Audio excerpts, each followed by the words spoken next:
senologia, Chioggia e Venezia. Le direttive Agenas e la Clinical Competence prevedeva che fosse portato tutto dove si fanno più di 150 interventi annui, quindi a Mestre. È stata trovata una formula per permettere di mantenere il servizio sul territorio a Chioggia e a Venezia, quindi di poter utilizzare la sanità territoriale.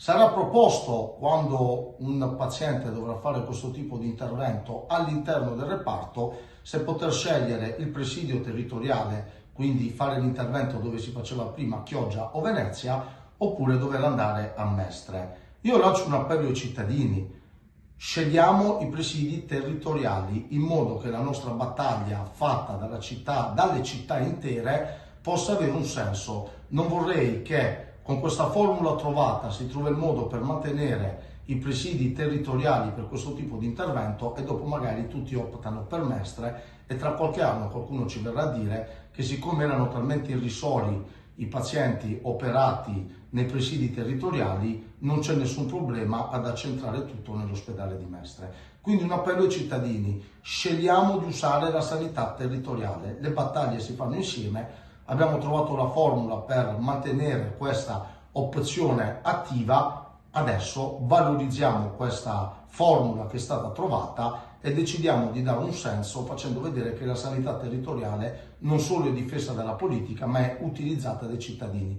Lancio un appello ai cittadini di Venezia e Chioggia affinché ci diano una mano a dar senso a questa battaglia che possa proseguire e mantenersi anche nel tempo con i suoi risultati. Protecta, scelta sempre da più famiglie e imprese per proteggere la propria casa e la propria attività dai furti e per vivere con maggior serenità. Tecnologie avanzate, monitoraggio professionale ed esperti pronti a intervenire in qualsiasi momento. Solo 60 secondi dalla verifica dell'intrusione all'invio delle forze dell'ordine.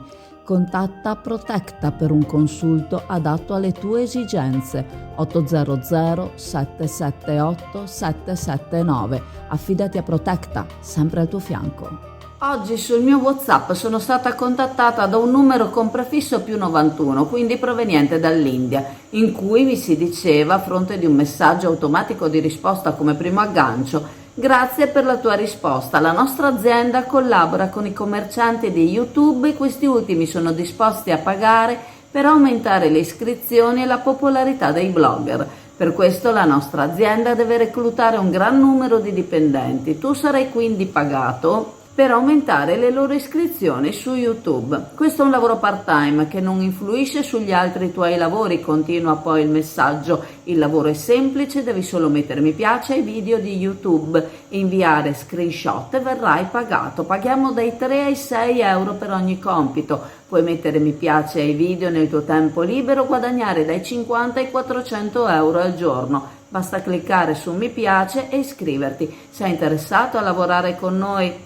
Una proposta allettante e per questo molto pericolosa. Ho quindi copiato e incollato il messaggio su Google e si tratta di una truffa come era ben immaginabile. Se ne parla già dallo scorso anno, il sito che mi ha dato qualche ragguaglio è quello della Polizia di Stato, in questo caso la Questura di Arezzo. Il messaggio di apertura segnalato dalla polizia è più o meno lo stesso: ciao, mi spiace disturbarla, posso avere un po' del tuo tempo? Ed è stato segnalato dagli alert della polizia postale. Viaggia sulle app di messaggistica istantanea, uno dei veicoli preferiti dai cybercriminali che cercano di adescare giovani con la prospettiva di soldi facili con un lavoretto che si svolge comodamente da casa. Rispondendo a tale messaggio, la preda, perché quello che nel frattempo si sarà diventati, riceverà poi un'allettante proposta di lavoro che consisterà nel guardare qualche video di qualche famoso marchio che vuole aumentare la propria popolarità sui social, mettere un like, fare lo screenshot, mandarlo alla persona che ti ha contattato inizialmente. La preda all'inizio riceverà soldi per il lavoro svolto, dando così fiducia al sistema.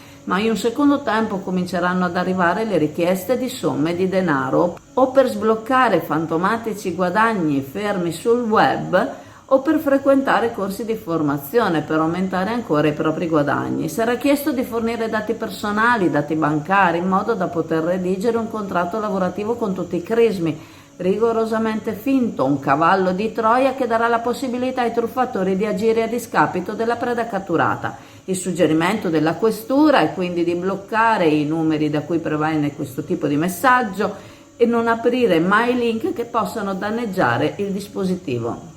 In questi giorni ci sarà questa svendita, questo svuota tutto sulla merce esposta e anche su quello che ho da magazzino. Perché? Perché ci sarà la nuova collezione 2025 che ti farà sbalordire. Dunque in questi giorni potrete approfittare delle promozioni che ho e dunque fare il vostro affare migliore. Però fra qualche settimana arriveranno anche tutti i prodotti nuovi e ci saranno importanti novità. E allora vi aspetto qui nel mio negozio. In questi giorni, appunto, come vi ho detto, farete il vostro affare migliore. Le 1001 notte in Viale Mediterraneo. Vi aspetto.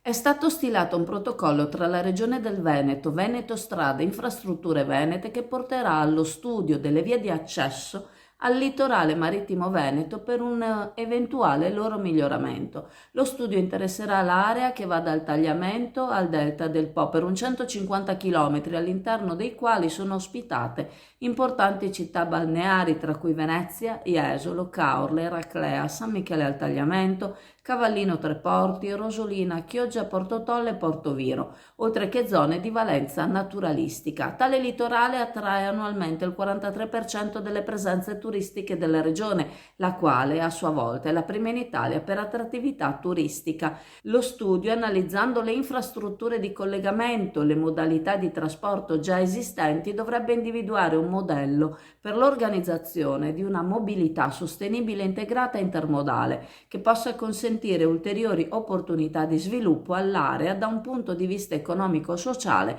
ma senza dimenticare il rispetto per l'ambiente. L'assessore ai trasporti Elisa De Berti ha reso noto che sarà istituito un gruppo di lavoro che andrà a integrarsi con quelli già esistenti al fine di analizzare le principali direttrici, i possibili sistemi che potrebbero migliorare la viabilità riducendo il congestionamento estivo, i percorsi non stradali tipo le ciclovie per lo sviluppo turistico, le connessioni con i principali hub di trasporto quali aeroporti e stazioni ferroviarie, i sistemi di trasporto pubblico locale sia per acqua che su gomma.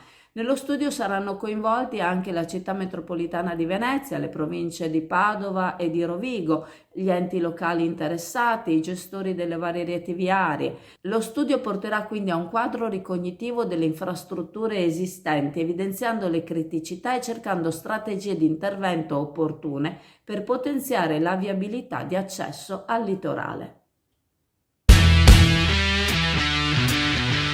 Dragster Italjet, motori ad alta prestazione 125, 200 e 300 cc, telaio fuori dagli schemi con un carattere unico, una guida emozionante, fari full LED, un urban superbike di cui ti innamorerai. Vieni a vederlo da SD Auto, Chioggia, Viale Stazione 36.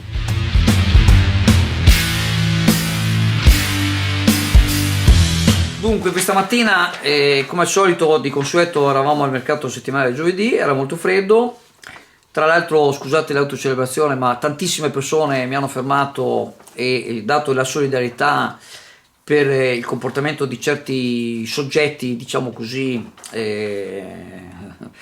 di cui sapete che abbiamo anche sporto denuncia. E tra l'altro, oltre a questi che mi hanno fermato per strada, esprimendomi la solidarietà, ho ricevuto anche tantissimi messaggi privati, e questo per rispondere a quei commenti che onestamente ne ho visti qualcuno. Non è che non ho tanto tempo da seguire i commenti, non mi chiamo Mauro Melao, quindi non ho il tempo di seguire diciamo tutti questi commenti, che però in passato ho visto che spesso quando chi è tanto critico in certe situazioni ha sempre qualche tipo di rapporto con i soggetti che andiamo a pubblicare su Chioggia Azzurra. Lascio a voi pensare che tipo di rapporti hanno. Detto questo, scusate l'introduzione, tra le persone che mi hanno fermato c'è stato un signore che ha voluto praticamente contestare l'articolo di ieri sul Gazzettino "Polpette bruciate, centinaia di alunni senza secondo", e l'articolo è in firma di Diego De Gai. In sostanza, qualche giorno fa una partita di hamburger è stata rimandata indietro perché considerata non idonea per darla ai bambini, perché sembrava leggermente bruciata. nell'articolo è specificato molto bene, che non erano carbonizzati, però insomma, siccome erano degli hamburger vegetali con i fagioli, con una cottura un po' maggiore rispetto a quella di carne, diventavano troppo scuri. Questo genitore mi ha mostrato anche la chat di WhatsApp in cui una mamma aveva assaggiato questo panino e diceva che era buono e che si poteva mangiare. Ecco, io ho voluto fare così una verifica, ho chiamato sia l'assessore al sociale, anzi ho mandato un messaggio, poi gentilmente mi ha richiamato, l'assessore Sandro Managon, ma anche diciamo altre fonti, e ho potuto verificare che praticamente è vero che una parte di questi panini poteva essere consumata, infatti era stata lasciata, ma l'altra parte era leggermente troppo cotta e quindi cambiavano, mi hanno spiegato in maniera puntuale e precisa le caratteristiche organolettriche, e quindi per dei bambini piccoli non era il caso di dare. Quindi sono cose che possono succedere. L'azienda, tra l'altro, come c'è nell'articolo a firma di Diego Degan, si è impegnata poi a compensare la differenza di prezzo, e dispiace appunto per questi bambini, che bambini sono stati a casa che hanno ancora fame, ma vogliamo dire, lavorando le cose sono cose che possono succedere, e sicuramente ormai un bel pezzo che questa cooperativa, questa società fornisce questi pasti, e ci sembra che tutto sommato, considerando tutto, insomma, sono cose, ripeto, che possono succedere, e insomma sicuramente faranno più attenzione con una prossima partita di hamburger di tipo vegetale. AF Energia ci trovate in Viale Mediterraneo 135 a Sottomarina, dal lunedì al venerdì 8.30, 12.30, 14.30, 18.30. Offriamo il servizio luce, gas, prezzo fisso, prezzo variabile, telefonia, fibra o ADSL per famiglie, imprese e condomini. Qui da noi potete effettuare anche il pagamento delle vostre bollette a una commissione ridotta di 1,30 €.